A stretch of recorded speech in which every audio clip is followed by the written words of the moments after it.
দেশি বিদেশি বাঙালি অবাঙালি বিভিন্ন রকমের রান্না খুব সহজে বাড়িতে তৈরি করার জন্য সাবস্ক্রাইব করে নিন শম্পাস কিচেন।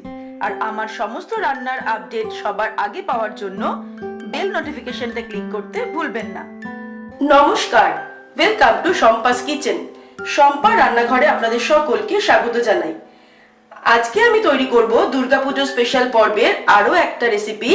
এটা কিন্তু মহালয়ার ফিস্টের জন্য একদম পারফেক্ট একটা রেসিপি, কচি পাঁঠার ঝোল। আপনারা দেখুন আমি কি করে তৈরি করছি। রেসিপিটা ভালো লাগলে অবশ্যই একটা লাইক এবং সকলের সঙ্গে শেয়ার করতে ভুলবেন না। কচি পাঁঠার ঝোল তৈরি করার জন্য সবার প্রথমে আমি কড়াই গরম করে সরষের তেল দিচ্ছি 3 টেবিল স্পুন। তেলটা ভালো মতো গরম হলে টুকরো করে কেটে রাখা আলুগুলো ভেজে দেব। 3টে মাঝারি সাইজের আলু আমি টুকরো করে কেটে রেখেছি। 6 টুকরো আলু হয়েছে, আলুগুলোকে ভেজে নিচ্ছি। আলুটা ভাজার সময় সামান্য পরিমাণে হলুদ আর সামান্য পরিমাণে নুন দিয়ে দিলাম।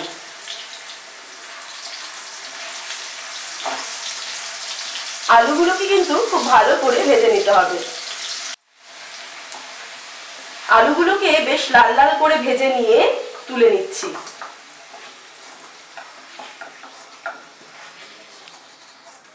আলু ভেজে তুলে নেওয়ার পর এবার আমি ওই তেলেই ফোড়ন দিলাম তেজপাতা, 2টো তেজপাতা দিলাম, 3-4টে এলাচ ফাটিয়ে দিলাম, অল্প পরিমাণে দালচিনি আর গোলমরিচ আর লবঙ্গ দিলাম। ফোড়নটাকে ফ্রাই করব যতক্ষণ না এই ফোড়ন থেকে সুগন্ধ বের হচ্ছে। ফোড়নটা থেকে সুগন্ধ যখনই বেরোতে শুরু করবে এর মধ্যে আমি দিয়ে দিচ্ছি কুচানো পেঁয়াজ। 2টো মাঝারি সাইজের পেঁয়াজ আমি কুচিয়ে রেখেছিলাম, দিয়ে দিলাম। পেঁয়াজটাকে খুব ভালো করে ফ্রাই করব। পেঁয়াজটা ফ্রাই করার সময় এর মধ্যে আমি অ্যাড করছি অল্প নুন, 1/2 টিস্পুন নুন আর 1/2 টিস্পুন চিনি। নুন আর চিনি অ্যাড করাতে পেঁয়াজটা খুব সুন্দর কালার হবে আর খুব ভালো কিন্তু একবারে মজে যাবে। পেঁয়াজটা ফ্রাই হতে কিছুক্ষণ সময় লাগবে, মাঝারি আঁচে এটাকে ফ্রাই করব।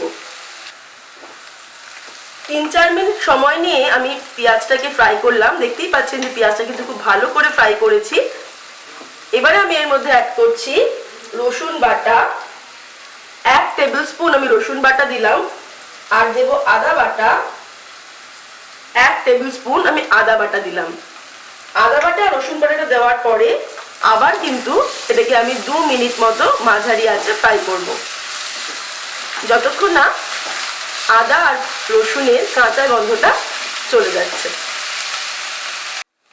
আদা রসুনটা ফ্রাই করার পরে এবার আমি এর মধ্যে মশলাগুলো দিয়ে দেব।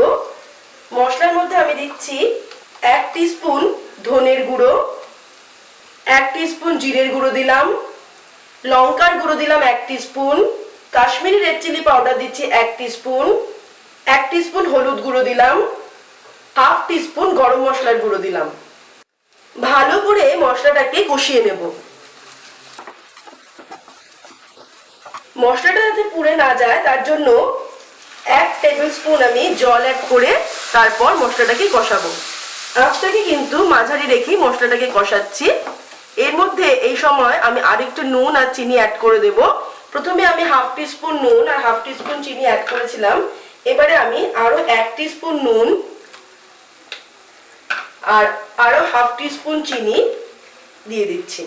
নুন চিনি আর ঝালটা কিন্তু নিজেদের স্বাদ অনুসারে অ্যাড করবেন। ভালো করে মশলাটাকে কষিয়ে নিলাম। মশলাটা কষানো হয়ে গেছে। এবার এর মধ্যে আমি অ্যাড করছি একটা মাঝারি সাইজের টমেটো কুচিয়ে রেখেছিলাম। টমেটো কুচিয়ে রাখাটা দিয়ে দিলাম।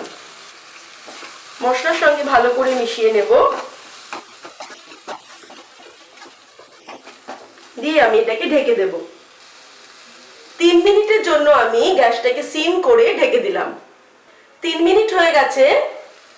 মশলাটা কিন্তু আমাদের একদম কষানো কমপ্লিট। দেখতেই পাচ্ছেন যে টমেটোটা কিন্তু একদম গলে গেছে।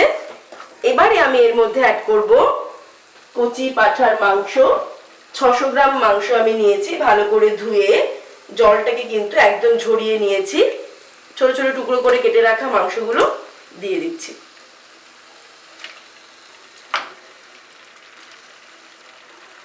মশলার সঙ্গে ভালো করে মিশিয়ে নেব।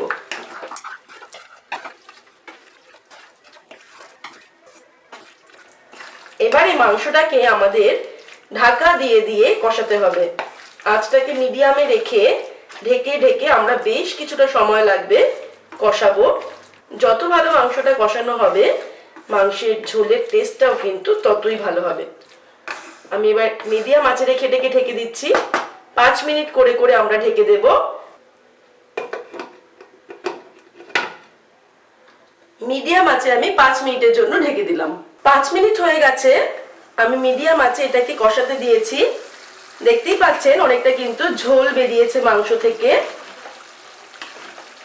ভালো করে নেড়ে দিচ্ছি, দিয়ে আবার আমি এটাকে 5 মিনিটের জন্য ঢেকে দেব।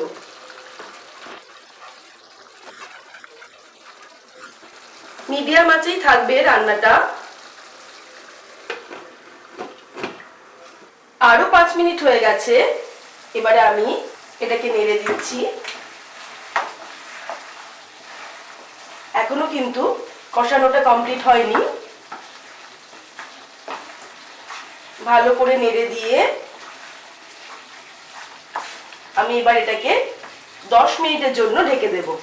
তবে মাঝখানে আরেকটু নেড়ে দেব, অর্থাৎ মাংসটাকে মোট আমি 20 মিনিট মতো কিন্তু কষাচ্ছি। প্রথমেই বললাম যতটা ভালো কষানো হবে মাংসের টেস্টটা কিন্তু ততটাই আসবে। আরো 10 মিনিট হয়ে গেছে, এবারে কিন্তু আমাদের মাংস কষানোটা একদম কমপ্লিট। আমি ফ্লেমটাকে বাড়িয়ে দিয়ে ভালো করে এটাকে নেড়ে নিচ্ছি।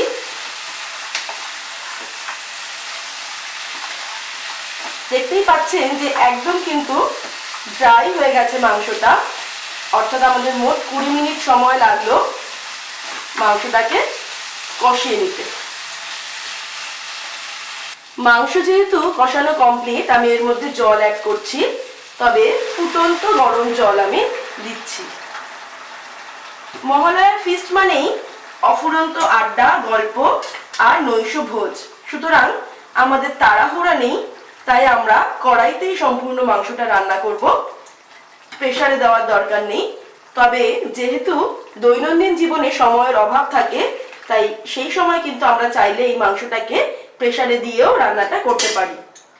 আমি 3 কাপ জল অ্যাড করব, ফুটন্ত গরম জল 3 কাপ।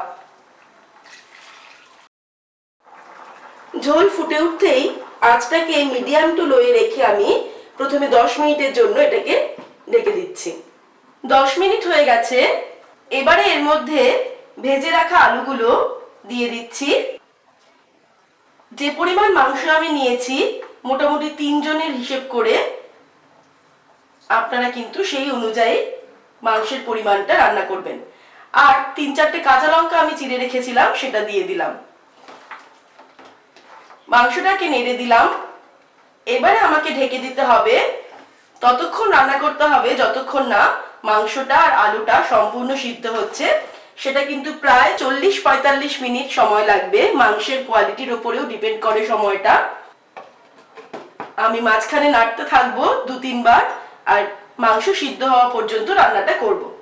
আগে যখন প্রেসার কুকারের ব্যবহার তেমন হতো না, তখন কিন্তু মা দিদিমাকে দেখতাম এক টুকরো ছাড়ানো সুপুরি মাংসের মধ্যে, অর্থাৎ খাসির মাংসের মধ্যে ফেলে দিত, বা এক টুকরো পেঁপে দেওয়া হতো। তাতে কিন্তু মাংসটা সিদ্ধ হতে একটু সময় কম লাগে। আপনারা কিন্তু সেটাও অ্যাপ্লাই করতে পারেন। তাহলে ফিরে আসছি মাংস যতক্ষণ না সিদ্ধ হচ্ছে তারপরে। 1 ঘন্টার ওপর সময় লাগলো মাটনটা আমাদের সিদ্ধ হতে। এবারে কিন্তু সম্পূর্ণ এটা সিদ্ধ হয়ে গেছে। আপনারা দেখতেই পাচ্ছেন 1 ঘন্টা ধরে ফোটার ফলে ঝোলটাও কিন্তু অনেকটাই ঘন হয়ে গেছে। এর মধ্যে ফাইনালি আমি অ্যাড করে দিচ্ছি 1/4 টিস্পুন গরম মশলার গুঁড়ো, আর দিয়ে দেব 1/2 টিস্পুন গোলমরিচের গুঁড়ো। তবে প্রথমেই বলেছি নুন, ঝাল আর মিষ্টিটা কিন্তু নিজেদের স্বাদ অনুসারে অ্যাড করতে হবে। তৈরি হয়ে গেছে আমাদের আজকের রেসিপি দুর্গাপুজো স্পেশাল পর্বের মহালয়া ফিস্টের জন্য একদম পারফেক্ট কচি পাঁঠার ঝোল। আপনারা দেখলেন আমি কি করে তৈরি করলাম। ভালো লাগলে ছোট্ট করে একটা লাইক এবং সকলের সঙ্গে শেয়ার করার অনুরোধ রইল। ভালো থাকবেন, সুস্থ থাকবেন। আমি আবার হাজির হব নতুন নতুন রেসিপির সঙ্গে। নমস্কার।